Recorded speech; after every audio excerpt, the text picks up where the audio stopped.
तुम्हारी तकलीफ़ से ना अक्सर लोगों को फ़र्क नहीं पड़ेगा। कुछ लोगों को फ़र्क पड़ेगा जिनके जीवन में तुम्हारी खुशहाली ने अपनी छाप छोड़ दी है। अन्यथा बाकी लोगों को ना तो फ़र्क पड़ेगा, ना वो ध्यान देंगे, ना वो तुम्हारे संघर्ष देखेंगे। इसलिए जब तुम्हारी सफलता मिलने पर प्रश्न उठाएं तो नज़रअंदाज कर देना, ध्यान रखना। ये मैं तुम्हें इसलिए कह रहा हूँ कि तुमने बहुत बड़ी चीज़ों को ठाना है और ये साल अंत होने से पहले तुम सब कर लोगे। ये मेरा विश्वास ही नहीं है, बल्कि ये मुझे पता भी है, मुझे सब भविष्य दिख रहा है। बार बार जो तुम्हें चेतावनी मिल रही है ना कि अपने स्वास्थ्य पर ध्यान दो, ऊदी ग्रहण करो, वो इसलिए मिल रही है क्योंकि तुम्हारा स्वास्थ्य अभी ख़राब होना शुरू हो गया था।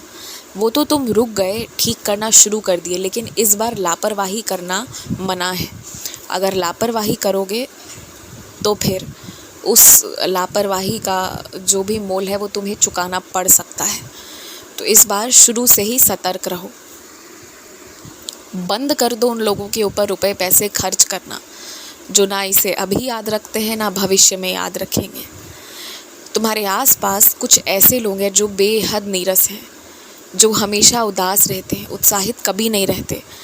और अगर वो देते हैं कुछ तो सिर्फ उदासी देते हैं, निराशा दे पाते हैं। और वो तुम्हें अगर बुलाते भी हैं ना तो ऐसे शब्दों से बुलाते हैं जो कोई अपने दुश्मन के लिए आमतौर पर प्रयोग करे। तो जो इस तरह से उदासीनता को दे रहे हैं, नकारात्मकता को दे रहे हैं, वो लेने की ज़रूरत क्या है। तुमने मदद करने की कोशिश की थी ना, लेकिन एक हद तक ही कर पाओगे ना। जब व्यक्ति खुद वैसे ही स्वभाव में ढलने को तैयार है तो तुम्हें क्या लेना देना है। फिर मतलब मत रखो। अक्सर घमंड वही लोग दिखाते हैं जिनके पास कुछ होता नहीं है। तो विनम्र वही रह सकता है जिसके पास बहुत कुछ है।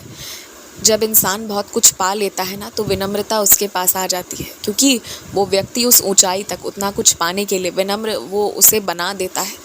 वो मेहनत, वो दौर जो है ना उसे विनम्र बना ही देता है। तो जो विनम्र है समझ लो उसके पास है, बहुत कुछ है सीखने को, देने को। और जिसमें घमंड है, अकड़ है, तुम समझ लो है कुछ भी नहीं, मगर मुंह से कहने को 100 बातें कह सकता है, 100 बातें गिना सकता है। और वैसे लोगों से सावधान रहने की ज़रूरत है। वो खुद तो भ्रम में जी रहे हैं और दूसरे को भी भ्रमित कर रहे हैं। जिस दिन गिरेंगे तो चोट लगेगी उन्हें ज़ोर की, और उस चोट का हिस्सा तुम्हें बनना नहीं है। बात बस इतनी ही सी है। मुझे ऐसा क्यों लग रहा है कि बार बार तुम्हारा मन परेशान है कि तुम्हारा सौंदर्य कैसा है, तुम कैसे दिख रहे हो, इन चीज़ों को लेकर तुम्हारे मन में बहुत सवाल उठ रहे हैं। तुम कैसे दिख रहे हो ये तुम्हारे लिए सबसे बड़ी चिंता की बात बन गई है। लेकिन ना तुम बहुत अच्छे हो, तुम क्यों घबरा रहे हो। तुम पहले से भी बेहतर लगोगे अब।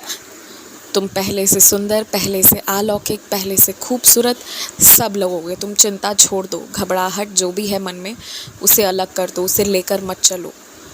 और जैसे ही तुम्हारे छुट्टी होने की बारी होती है ना, तुम्हारे मन में गुस्सा होना शुरू हो जाता है। और छुट्टी के दिनों में परिवार वालों से लड़ाई झगड़े होने शुरू हो जाते हैं। ये सब ठीक नहीं है, ये सबको बंद करना होगा। इसलिए ना अपने मन का गुस्सा को काबू पाना पड़ेगा तुम्हें। तुम ही पा सकते हो काबू। और कौन है दूसरा जो तुम्हारे लिए इस जंग को लड़े। कोई नहीं, तुम खुद ही।